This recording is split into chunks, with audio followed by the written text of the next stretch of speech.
സ്ഥലത്തെയും പരിഗണിച്ചുകൊണ്ട് ആ തെറ്റിൻ്റെ ഗൗരവം കൂടുമെന്ന് പണ്ഡിതന്മാർ പഠിപ്പിച്ചു. അതുകൊണ്ട് ഈ 4 മാസങ്ങളിൽ, പ്രത്യേകിച്ച് റജബ്, ഇപ്പോൾ ഈ നിലകൊള്ളുന്ന മാസം, തെറ്റുകൾ ആ ഗൗരവത്തിൽ അള്ളാഹുവിൻ്റെ അടുക്കൽ രേഖപ്പെടുത്തും.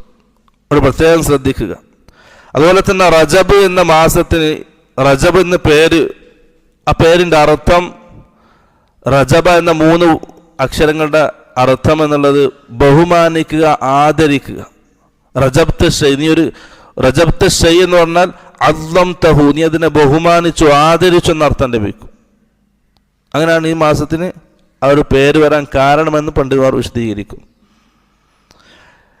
ഇതല്ലാതെ വേറൊരു പവിത്രതയോ ഒരു പ്രത്യേകതയോ ഒരു ശ്രേഷ്ഠതയോ പ്രത്യേകമാക്കപ്പെട്ട അമലോ ദിക്റോ നോമ്പോ ഇതൊന്നും ഈ മാസത്തിൽ സ്ഥിരപ്പെട്ടിട്ടില്ല. പവിത്രമാക്കപ്പെട്ട ആ 4 മാസങ്ങളിൽ ഒരു മാസം